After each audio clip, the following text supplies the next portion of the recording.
To discuss all of this, we're joined here on set by Aryeh Green, Director Emeritus of Media Central in Jerusalem, and Middle East analyst Micha Halpern. Welcome to you both. Aryeh, I'll start with you. You know, nobody expected the Israeli-Palestinian conflict to be settled out and solved in 2 days of the Bahrain summit. But what would you say has been the main achievement? Is it the Arab states' participation? Well, the truth is, I think that is one thing, but we've seen that over the last few years in terms of more and more interaction between Gulf states and others in the Arab world with the Israeli government and academics and cultural leaders and the like. But you know what's interesting for me is the foreign minister of Bahrain, Al-Khalifa, said explicitly these words, that the Jewish people have a place among us. And that issue, the recognition of the legitimacy of the Jewish national enterprise, the Jewish people returning to our ancestral homeland and having legitimacy recognized by the Arab and Muslim world, that's what we're waiting for to achieve real peace in the region. You know, Micha, the Palestinian Authority called the summit a cover for Arab normalization with Israel. They have a special word for it in Arabic. They call it tatbi', normalization with the state of Israel. Is that the Palestinians' biggest nightmare?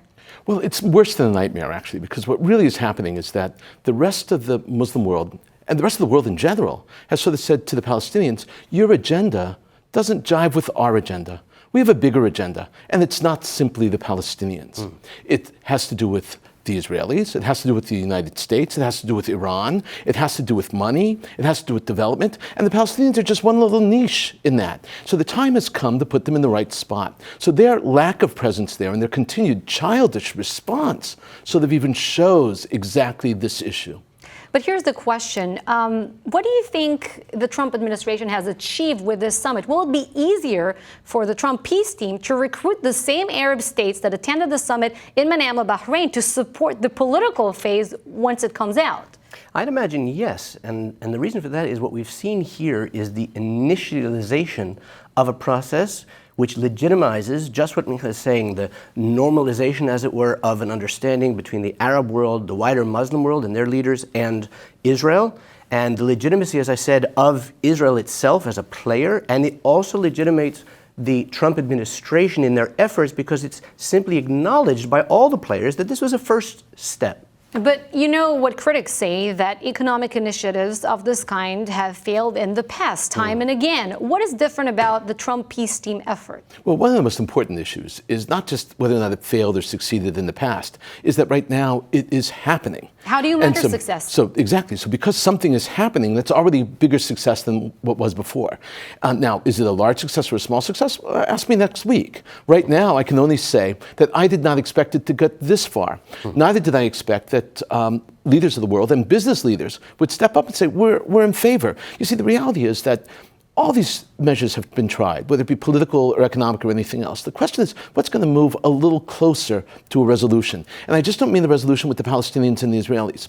I mean with the totality that is moving ahead to try to solve bigger problems. Once the Palestinians realize that they're a part of a larger picture, then they're going to join in. If they're not, they're going to remain in the exact same situation. And that's destructive. But the Palestinians have two main preconditions for every kind of negotiations with Israel. The vision of a two-state solution plus recognition of East Jerusalem as a future Palestinian capital. Do you see any scenario in which Arab states will exert pressure on Israel to meet these two preconditions? Well, if you're asking me, the truth is I do see that pressure starting or continuing, because it has been there for quite a while.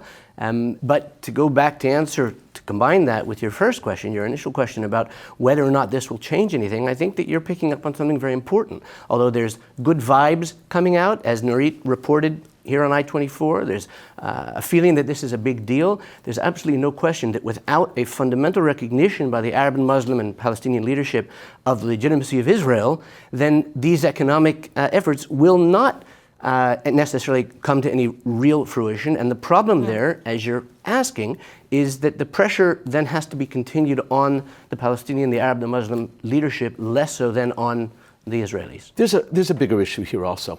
The Palestinians have to realize, just like the Israelis have to realize, that this is a plan.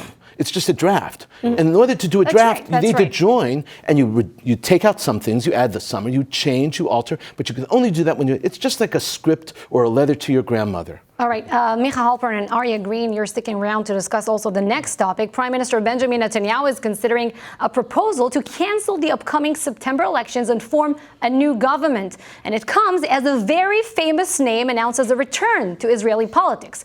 i24News diplomatic correspondent Eli Hochenberg reports. On again, off again, the Israeli political system is once more in turmoil.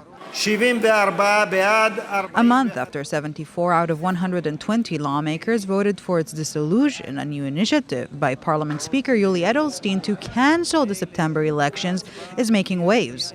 The Parliament's legal advisor announced Wednesday that due to multiple requests to examine the issue, he will hold consultations to review the feasibility of such an unprecedented and complex scenario, discussions that will take several days. But on top of the many legal difficulties to find a loophole, the political likelihood of such a dramatic move appears very slim. Netanyahu has lost it. Netanyahu pressed the button to dissolve the Knesset, and there is no way back. What we've seen in the past few days is Netanyahu's house of card-esque spin. There will be elections on September 17th. Netanyahu forced it on us, but we are ready, and we will win. Prime Minister Benjamin Netanyahu also rejected the option of a unity government, but said he will meet Edelstein to discuss the options to cancel elections. Edelstein, however, insists that there is a possibility to reassemble parliament and urged all sides to, quote, fully understand the momentum, drop the battles, and act responsibly. Meanwhile, another potential game changer. He's back. Former Prime Minister Ehud Barak is now officially back in the race. Netanyahu's rule, with his racist and corrupt elements, the messianic elements, and his corrupt leadership, this regime of Netanyahu needs to be toppled. Barak is aiming to create a greater leftist force with potential collaborations with the Labor and Meretz parties. But will it be enough to shift the pendulum and form a center-left government? Netanyahu, for his part, is likely to do whatever he can to turn back time. Eli Hochenberg, i24 News. Let's discuss Israeli politics with our panel here. Aryeh Green, Director Emeritus of Media Central in Jerusalem, and Middle East analyst Micha Halpern. They're still with us on set. Micha, what do you think will happen? Will we have elections on September 17th, or will Netanyahu go to a unity government somehow and avoid elections? The legalists have to deal with this right now, and actually the teams of legal authorities, both from the Knesset and from the Likud, are actually arguing this out. There's a possibility. The most important thing you have to deal with here is that Ehud Barak is the only person who's actually ever beaten Netanyahu for a national election. And that's important to recognize. So he's trying to, there's already a dead Labor Party, it's imploded.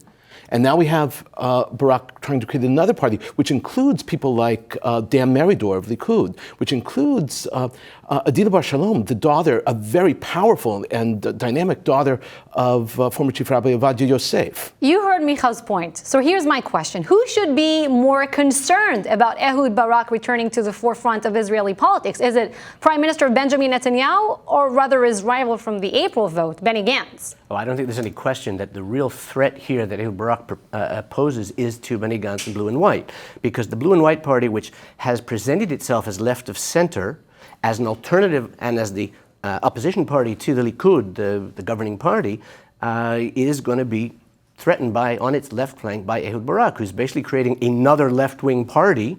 They call it center-left, but it really is and will be left of center, and that's going to threaten Blue and White. Now, looking at the bigger picture for Prime Minister Netanyahu, is he in a more dangerous spot now than in the April vote? Yes, he is, because fundamentally you have much more experience coming out of an Ehud Barak than you would out of Benny Gantz. Tzipi Livni's name has been brought up time and again. Exactly. Not just that. He's also, so I've been told, had negotiations and discussions already with Yair Lapid to already leech. So they're leeching not just leadership from Blue and White, they're leeching votes. So the question will be how it settles down. Now, it's entirely possible that Netanyahu will obviously, it's very possible that he will win again, the plurality. But then you're going to get a very strong alternative. But then another battle to form a coalition. Right, but a very strong opposition through, let's say, an Ehud Barak and his new party. Now, it's very interesting to see. Bottom line is that to eliminate the elections would be an option for him. That's why he feels the pressure coming from Barak. I do not believe legally, when you ask me the question, I do not believe legally that Knesset could have another vote. I do not believe 80 members of the Knesset will vote against that. I do not believe that that's a reasonable. All right, so we'll have these kind of discussions again and again. We still have time until September. Always my pleasure. Aryeh Green and Micha Halpern, thank you for sticking around with us.